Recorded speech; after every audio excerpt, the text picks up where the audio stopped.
청취자 여러분, 시작하기 전에 한번 상상해 보시겠어요? 네, 어떤 상황이죠? 막 며칠 밤낮을 세워가며 권리 분석을 끝내고 마침내 완벽한 물건을 하나 딱 찾은 거예요. 생각만 해도 아주 짜릿한 순간이네요. 그렇죠. 치열한 눈치 싸움 끝에 시세보다 엄청나게 싼 값에 꿈에 그리던 아파트를 낙찰받았단 말이죠. 세상을 다 가진 것 같고 당장이라도 축배를 들고 싶은 그런 기분일 겁니다. 그렇죠. 보통은 거기서 끝났다고 생각하니까요. 네. 그런데 며칠 뒤에 현관문을 딱 열고 들어갔는데 낯선 사람이 소파에 앉아서 이렇게 말하는 겁니다. 누구시죠? 이 집 안방이랑 거실 절반은 제 건데요. 아, 내가 산 게 아파트 정체가 아니라 딱 절반, 그러니까 절반의 지분뿐이었다는 걸 그제야 깨닫게 된다면 어떨까요? 진짜 듣기만 해도 식은땀이 쫙 흐르는 상황이네요. 정말 아찔하잖아요. 네. 경매를 꽤 해보셨다는 분들도 속으로는 설마 내가 저런 초보적인 실수를 하겠어 하고 넘기기 쉽거든요. 그런데 오늘 우리가 분석할 소스 자료나 판례들을 보면 이게 장난이 아닙니다.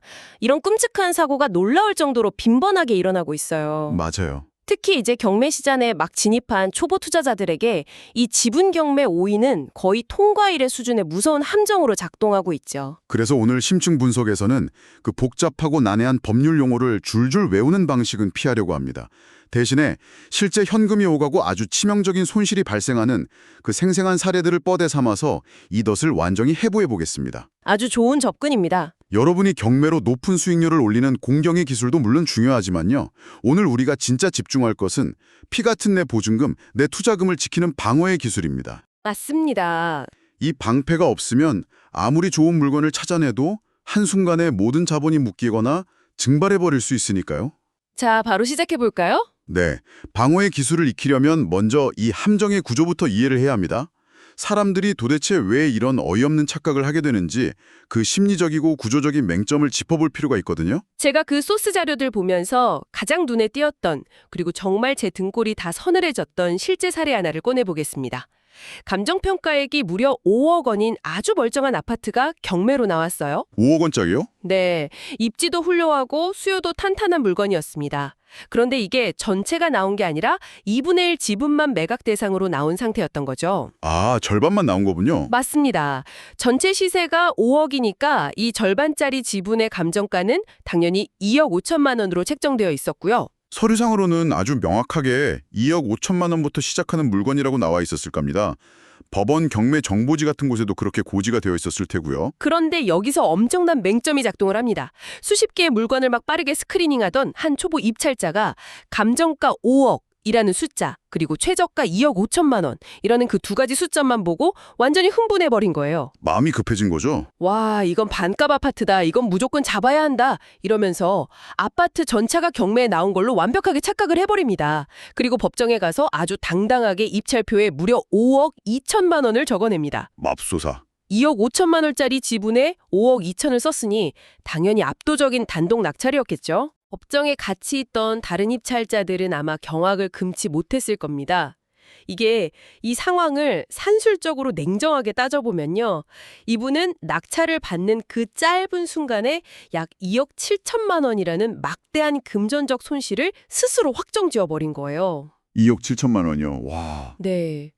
자산 가치를 늘리려고 경매를 한 건데 오히려 시장 가치의 2배가 넘는 돈을 덜컥 지불하게 된 셈이니까요. 여기서 정말 흥미로운, 아니 사실 입찰자 입장에서는 진짜 비극적인 부분은 그 이후의 과정이더라고요. 이분이 나중에 뒤늦게 자신이 5억 원짜리 아파트 전체가 아니라 절반만 샀다는 걸 깨닫고 혼비백산해서 법원에 달려갑니다. 취소해달라고 했겠죠. 그렇죠. 상식적으로 생각하면 2억 5천짜리 물건을 5억 2천에 사는 건 누가 봐도 명백한 실수잖아요. 우리가 흔히 아는 민법 제109조를 봐도 착오로 인한 의사표시는 취소할 수 있다고 되어 있으니까 법원이 당연히 이 실수를 구제해 줄 거라고 기대하기 쉽단 말이죠. 일상적인 거래라면 뭐 중고거래나 이런 거라면 취소를 다퉈볼 여지가 있겠지만 경매는 다릅니다. 국가의 공권력이 개입된 강제 집행 절차거든요. 법적 안정성이 최우선입니다. 법적 안정성이요? 네.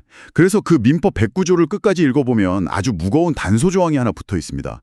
바로 그 착오가 표의자의 중대한 과실로 인한 때에는 취소하지 못한다는 부분이죠. 맞아요. 서류에 그렇게 나오더라고요. 그 중대한 과실이라는 게 핵심이더군요. 그러니까 경매에 참여하는 사람이라면 법원이 제공하는 매각 물건 명세서나 등기부등본을 확인해야 할 아주 절대적인 주의 의무가 있는데 그렇죠. 서류에 지분 매각이라고 떡하니 명시되어 있는데도 그걸 안 본 거는 단순한 귀여운 실수가 아니라 심각한 태만으로 법원은 본다는 거잖아요. 아주 정확합니다. 법은 권리 위에 잠자는 자를 보호하지 않습니다. 수억 원이 오가는 거래에서 가장 기본적인 서류조차 안 읽었다는 건 법원 입장에서는 입찰자 본인의 100% 과실인 거예요. 그래서 절대로 매각 허가를 취소해주지 않습니다. 그러면 이 낙찰자는 완전히 진퇴양난에 빠지는 거네요. 자료를 보니까 결국 이분에게 남은 선택지는 딱 두 가지 지옥뿐이더라고요. 네, 돈자 고통스럽죠.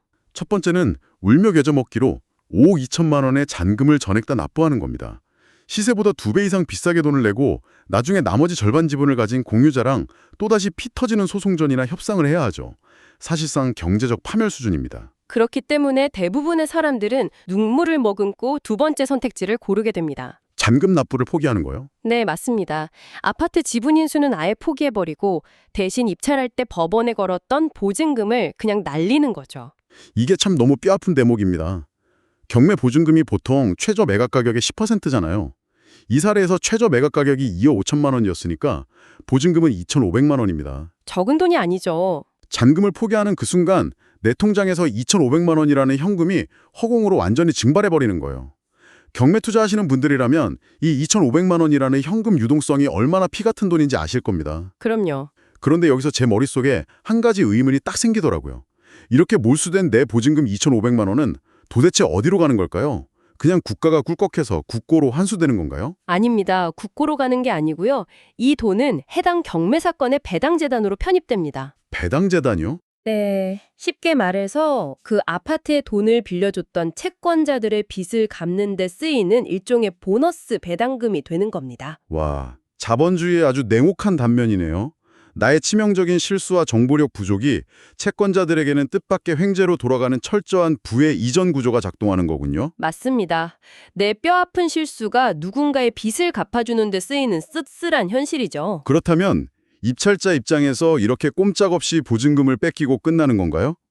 제가 소스 자료들을 엄청 깊이 파고들다 보니까 이 절망적인 상황에서도 유일하게 빠져나갈 수 있는 아주 좁은 문이 하나 있긴 하더라고요. 아, 그 부분을 찾으셨군요. 네, 바로 법원의 실수를 찾아내는 전략이었습니다. 네, 아주 중요한 포인트를 짚어주셨습니다. 모든 책임이 입찰자 본인에게 있다면 구제받을 수 없지만 만약에 국가 시스템, 즉 법원의 절차에 흠결이 있었다면 판은 완전히 뒤집힙니다. 절차상의 흠결이요? 네, 민사집행법 제121조를 보면 매각 물건 명세서의 작성에 중대한 흠이 있는 때에는 매각 불허가 신청을 할 수 있다고 규정하고 있거든요. 이 매각 물건 명세서라는 게 일종의 국가가 보증하는 상품 설명서 같은 거잖아요. 맞습니다. 만약 법원 공무원이 업무상 실수를 해서 이 서류에 공유 지분 매각이라는 핵심 정보를 빠뜨렸거나 아니면 표기를 너무 애매하게 해서 일반적인 주의력을 가진 사람조차 아파트 전체 매각으로 오인할 수밖에 없게 만들었다면 그때는 상황이 달라지는 거군요. 그것이 바로 절차상의 중대한 흠결로 인정받는 겁니다. 국가가 잘못된 상품 정보를 제공해서 입찰자가 손해를 볼 뻔한 상황이 된 거니까요.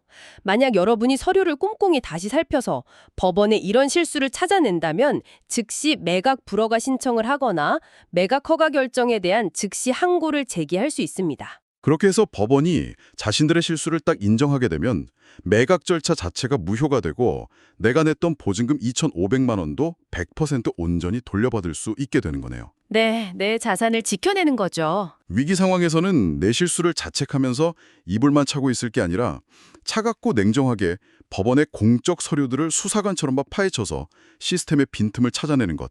이것이 자본을 방어하는 유일한 탈출구라는 점 청취자 여러분 꼭 기억하셔야겠습니다. 아주 훌륭한 요약입니다. 그런데 우리가 방어해야 할 리스크는 실수로 인한 보증금 몰수 이것만이 아닙니다. 지분 경매에는 또 다른 어쩌면 더 교묘하고 완전 합법적인 함정이 도사리고 있죠. 아, 드디어 그 부분을 이야기할 차례군요. 상황을 한번 바꿔보겠습니다. 여러분이 지분 경매의 리스크를 완벽하게 숙지하고 서류도 꼼꼼히 보고 실수 없이 정확한 권리 분석을 마쳤다고 가정해보죠. 아주 이상적인 상황이네요. 치열한 눈치 싸움 끝에 내가 최고가를 적어내서 단독 낙찰자가 되었습니다. 판사가 내 이름을 호명하는 순간 속으로 쾌재를 부르려는데 갑자기 법정 뒷자리에서 누군가 조용히 손을 들고 일어나는 겁니다. 네, 올 것이 온 거죠. 그리고 내가 다 이긴 게임을 그 자리에서 완전히 엎어버립니다.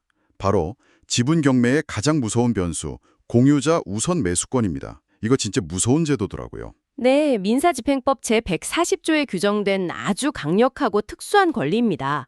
해당 부동산의 나머지 지분을 가지고 있던 기존 공유자가 제3자인 저 사람이 쓴 최고 낙찰가와 똑같은 금액을 내가 낼 테니 그 지분을 나에게 우선적으로 팔아라. 이렇게 법원에 요구할 수 있는 제도입니다. 부동산이라는 게 공유자들끼리 얽혀있는 경우가 많으니까 아예 생판 모르는 남이 들어와서 분란을 일으키는 것보다 기존 공유자가 나머지 지분을 흡수해서 온전한 부동산으로 만드는 게 국가 경제적으로도 낫다는 그런 취지에서 만들어진 법이잖아요. 네, 법의 제정 취지는 그렇습니다. 취리는 머리론을 이해를 하겠는데 입찰자 입장에서는 진짜 피눈물이 나는 상황 아닙니까?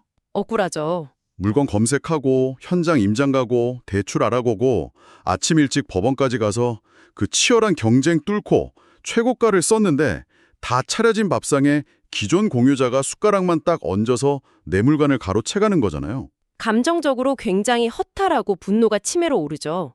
그 우선 매수권이 행사되는 순간 최고가 매수 신고인이었던 여러분의 지위는 방금 손을 댄 그 공유자에게 바로 넘어가 버립니다. 여러분은 차순위 매수 신고인으로 밀려나거나 아니면 그냥 보증금만 돌려받고 쓸쓸히 짐을 싸서 집에 가야 하는 거죠. 그런데 제가 소스 자료들을 보면서 경제적인 관점에서 이 상황을 분석해 보니까요. 이건 단순히 기분 나빠 하고 넘길 해프닝이 아니더라고요. 어떤 점이 눈에 띄셨나요? 보증금을 떼인 건 아니니까 당장의 금전적 손실은 없는 것 같아 보이지만 그 보이지 않는 기회비용의 손실이 어마어마합니다. 아주 정확한 통찰입니다. 눈에 보이는 현금은 그대로 보존이 됐지만 그 이면의 경제적 타격을 반드시 계산해 봐야 하거든요. 맞아요. 먼저 그 좋은 물건을 찾기 위해 여러분이 투입한 수많은 시간, 교통비, 에너지가 한순간에 증발합니다. 두 번째로 입찰 보증금을 마련하기 위해 다른 곳에 투자하거나 굴릴 수 있었던 자금이 일정 기간 그냥 묶여버리게 되죠. 그리고 제가 생각할 때 가장 뼈아픈 건요. 내가 이 물건을 입찰하느라 같은 날 다른 법원에서 진행됐던 더 좋은 경매 물건을 잡을 기회를 영영 날려버렸다는 겁니다. 맞습니다. 그게 가장 큰 손실이죠. 투자 세계에서 시간은 곧 돈이고 자본의 회전율이 생명인데 공유자 우선 매수권에 당한다는 건 수개월의 귀중한 투자 사이클 하나를 통째로 날려버리는 것과 같거든요. 그렇기 때문에 진짜 고수들은 지분 경매에 입찰할 때 나머지 공유자가 우선 매수권을 행사할 가능성이 얼마나 되는지, 그 공유자의 재력이나 부동산의 활용 가치를 미리 철저하게 분석하고 들어갑니다. 그 권리가 행사될 확률이 너무 높다고 판단되면 아예 입찰을 피해서 기회비용을 아끼는 것도 아주 훌륭한 방어 전략이니까요. 자, 그렇다면 청취자 여러분들을 위해 아주 실전적이고 핵심적인 질문을 드리겠습니다. 앞서 말한 어이없는 착각으로 2,500만 원 보증금을 날리는 사태를 막고 처음부터 이것이 지분 경매인지 명확히 파악하려면 도대체 어떤 서류의 어느 부분을 집중적으로 공략해야 합니까? 소스 자료들에서 공통적으로 강조하는 핵심 서류 3단계 체크리스트가 있습니다. 다른 복잡한 법률 용어는 다 잊으셔도 좋으니 오늘 이 세 가지 위치만큼은 반드시 기억하십시오. 네, 메모 준비하시고요. 첫 번째는 뭡니까? 첫 번째는 가장 기본이 되는 매각 물건 명세서의 상단입니다. 서류를 열자마자 사건 번호 바로 옆이나 아래쪽을 보시면 매각의 조건이 적혀 있습니다. 여기에 지분이라는 단어가 포함되어 있는지 가장 먼저 그리고 최소 3번 이상 눈으로 확인하셔야 합니다. 매각 물건 명세서 상단을 3번 이상 확인하라. 명심하겠습니다. 두 번째는 어딘가요? 두 번째는 부동산의 호적 등본이라고 할 수 있는 등기부 등본입니다. 등기부 등본에서 소유권 현황을 보여주는 갑구라는 항목이 있죠. 사실 여기서 많은 분들이 가장 치명적인 실수를 합니다. 어떤 실수죠? 마음이 바빠서 사람 이름만 쓱 보고 그냥 넘기는 건가요? 네, 맞습니다. 하루에 수십 개의 물건을 보다 보면 피로도가 쌓이거든요. 그래서 현재 소유자가 김아무개구나 하고 이름만 확인하고 그냥 넘어가 버리는 거죠. 절대 그러시면 안 됩니다. 그럼 뭘 봐야 하죠? 이름 옆에 적힌 숫자를 보셔야 합니다. 소유자 김아무개 2분의 1, 공유자 이아무개 2분의 1. 이런 식으로 지분 비율이 나뉘어 있는지 확인하고 그 분수들을 직접 더해서 전체 소유권인 1분의 1이 제대로 나오는지를 머릿속으로 반드시 수학적 계산을 거쳐야 합니다. 등기부등본 갑구를 볼 때는 이름만 보지 말고 옆에 있는 분수들을 모두 더해봐라. 이것도 진짜 너무나 중요한 꿀팁이네요. 자, 그럼 마지막 세 번째 방어선은 어디입니까? 다시 매각물건 명세서로 돌아와서요. 서류 맨 밑에 있는 비고란을 단 한 글자도 빠짐없이 정독하는 겁니다. 법원은 일반인들이 오해할 만한 권리관계의 특이사항이나 주의점을 바로 이 비고란에 적어두거든요. 아, 비고란이요? 네, 지분 경매의 경우에는 본건은 공유 지분 매각임, 혹은 다른 공유자의 우선 매수 신고가 있을 수 있음 같은 경고 문구가 바로 이 자리에 들어갑니다. 아까 저희가 이야기했던 법원의 실수를 입증할 때도 이 비고란에 응당 적혀 있어야 할 정보가 누락되어 있다면 그게 바로 매각 불허가를 받아낼 수 있는 스모킹 건, 즉 핵심 증거가 되는 거군요. 정확합니다. 매각물건 명세서 상단, 등기부등본 갑고의 지분 계산, 그리고 비고란의 정독. 이 3단계 교차 검증만 거쳐도 지분 경매를 전체 매각으로 오인해서 수천만 원의 보증금을 억울하게 날리는 일은 99% 막아낼 수 있습니다. 방어의 기술이 아주 점점 견고해지는 느낌입니다. 그런데 소수들을 종합해 보니까요. 우리가 서류를 완벽하게 보고 지분을 무사히 낙찰받았다고 해도 절대 안심할 수 없는 또 다른 거대한 암초가 하나 더 있더라고요. 네, 산 넘어 산이죠. 바로 유치권입니다. 네, 지분 경매와 유치권이 결합되면 권리 분석 난이도는 최상급으로 올라갑니다. 제가 예를 하나 들어볼게요. 제가 아파트 지분 2분의 1을 아주 성공적으로 낙찰받았습니다. 기분 좋게 현장에 갔는데 현관문에 빨간색 레카로 유치권 행사 중 출입 금지 이렇게 무시무시하게 쓰여 있고 험악한 분들이 안에서 버티고 있는 거예요. 공사 대금을 못 받아서 점유하고 있다고요. 네, 흔히 있는 일이죠. 이럴 때 제가 나 이 집 지분 절반 가진 소유자니까 당장 방 빼세요. 이렇게 합법적으로 내쫓을 수 있는 건가요? 결론부터 단호하게 말씀드리면 내쫓을 수 없습니다. 네, 안 된다고요? 네, 지분권자는 부동산의 전부를 자신의 지분 비율만큼 사용하고 수익할 권리는 있지만요. 나 혼자서 그 공간을 독점적으로 지배하거나 타인의 점유율을 마음대로 배제할 수는 없기 때문입니다. 내 지분이 절반이나 있는데도 불구하고 그 유치권자를 몰아내거나 관리 행위를 하려면 나머지 지분을 가진 공유자들과 과반수의 동의를 얻어야 하는 아주 피곤하고 복잡한 상황에 직면하게 되죠. 와, 그럼 유치권자가 알아서 나갈 때까지 손발이 묶인 채로 그냥 하염없이 기다려야 한다는 건가요? 만약에 제가 현장을 계속 잠복해서 주시하다가 그 유치권자가 경매가 진행되는 중간에 슬그머니 짐을 빼서 다른 곳으로 이사를 가버린 걸 알게 되면 어떨까요? 계속적이고 적법한 점유입니다. 만약 유치권자가 스스로 점유를 풀고 현장을 떠났다면 법적으로 그 유치권은 즉시 소멸하게 됩니다. 오호, 그럼 완전히 문제가 해결된 거네요. 이론상으로는 그렇습니다만 경매 현실은 다릅니다.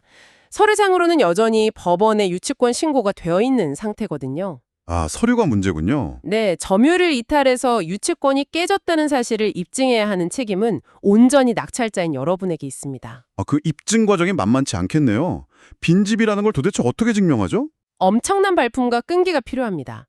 밤낮으로 현장에 찾아가서 우편함에 먼지가 쌓인 우편물들이 방치되어 있는지 사진을 일일이 찍고 수도나 전기 계량기가 돌아가지 않는다는 걸 며칠에 걸쳐 체증해야 합니다. 와, 탐정이 돼야 하네요. 게다가 옆집이나 아랫집 사람들을 찾아가서 저 집 언제부터 비어 있었나요? 하고 탐문 수사를 벌여서 유리한 진술까지 확보해야죠. 법원 서류만 철석같이 믿고 덜컥 입찰했다가는 이런 진흙탕 같은 명도 소송과 사실조회 싸움에 수개월에서 1년 이상의 시간과 비용을 쏟아부어야 할 수도 있습니다. 부동산 경매는 모니터 앞에서 서류만 딱 클릭해서 끝나는 게임이 아니라 결국 현장에서 발로 뛰면서 보이지 않는 리스크를 하나하나 지워나가는 고도의 심리전이자 정보전이라는 걸 오늘 다시 한번 깨닫게 됩니다. 그렇습니다. 그래서 오늘 우리가 살펴본 소스 자료들이 공통적으로 내리는 결론이 있습니다. 경매는 단순히 부동산을 싸게 사는 화려한 기술이 아니라 그 예상 수익률 뒤에 숨어있는 수많은 법적, 경제적 리스크들을 차갑고 냉정하게 걸러내는 필터링의 과정이라는 겁니다. 리스크를 걸러내는 필터링의 과정. 정말 가슴에 확 와닿는 문장이네요. 청취자 여러분, 오늘 우리가 이 깊은 심층 분석을 통해서 다룬 내용들을 머릿속으로 다시 한번 떠올려 보십시오. 착오로 인한 2억 7천만 원의 어마어마한 손실, 눈앞에서 연기처럼 날아가는 2,500만 원의 보증금, 법원의 실수를 역이용하는 탈출구 전략, 그리고 공유자 우선 매수권이 앗아가는 보이지 않는 막대한 기회비용, 마지막으로 명도 소송을 부르는 유치권의 함정까지. 네, 정말 많은 걸 다뤘네요. 오늘 배운 이 단단한 방어의 기술들만 머릿속에 제대로 무장하고 계셔도요, 여러분은 훗날 치러야 할지도 모를 수천만 원의 뼈아픈 실전 수업료를 오늘 이미 아끼신 거나 다름없습니다. 맞습니다. 자본을 잃지 않는 법을 아는 사람만이 결국 자본을 증식시킬 자격을 얻게 되죠. 오늘 다룬 이 3단계 체크리스트들이 여러분의 투자를 지키는 아주 견고한 성벽이 되기를 기대합니다. 자, 그럼 오늘 심층 분석을 마무리하기 전에 여러분의 뇌를 아주 짜릿하게 자극할 발상을 전환하는 생각 하나를 던져볼까 합니다. 오, 어떤 거죠? 오늘 우리는 다른 공유자가 불쑥 나타나서 내가 피땀 흘려 낙찰받은 물건을 쏙 빼앗아가는 공유자 우선 매수권 때문에 막 억울해하고 분노하는 상황을 이야기했잖아요. 정말이지 입찰자 입장에서는 가장 피하고 싶은 끔찍한 변수죠. 그런데 말입니다. 이 판을 완전히 뒤집어서 생각해보면 어떨까요? 입장을 바꿔보는 거군요. 네, 만약 여러분이 입찰자로서 당하는 위치에 서는 대신에 경매시장에 나온 아주 작고 저렴한 자투리 지분을 먼저 홀값에 사들여서 스스로 그 부동산의 공유자 위치에 올라선다면 어떻게 될까요? 아, 훌륭한 전략입니다. 그렇게 전략적으로 공유자라는 타이틀을 얻고 난 뒤에 나중에 그 부동산의 나머지 크고 가치 있는 핵심 지분들이 경매로 우르르 쏟아져 나왔을 때를 생각해 보시기 바랍니다. 오늘 우리가 그토록 두려워하며 방어하려고 했던 그 무시무시한 공유자 우선 매수권이라는 특권이 이제는 온전히 여러분의 손에 쥐어진 무기가 되는 겁니다. 전세가 역전되는 거네요. 맞습니다. 다른 사람들이 아무리 열심히 현장 가고 권리 분석하고 최고가를 적어내도 여러분은 그저 법정 뒷자리에 조용히 앉아 있다가 손을 들고 그 가격에 내가 사겠습니다. 이 한마디로 모든 판을 쓸어 담을 수 있는 압도적이고 일방적인 우위를 점하게 되겠죠. 아주 매력적인 공격 무기죠. 단순히 리스크를 피하는 방패를 넘어서서 법의 맹점을 역이용해 가장 날카로운 공격의 창을 쥐게 되는 그 짜릿한 순간. 그 전략적 우위가 가져다줄 엄청난 수익의 가능성을 오늘 밤 한번 깊이 상상해 보시기 바랍니다. 방어의 기술을 완벽히 마스터한 자만이 결국 가장 치명적인 공격을 펼칠 수 있는 법이니까요. 맞습니다. 오늘 준비한 심층 분석은 여기까지입니다. 저희는 다음 시간에 더 날카롭고 흥미로운 자료들을 해치하러 돌아오겠습니다. 청취자 여러분, 성공적인 투자하시기 바랍니다.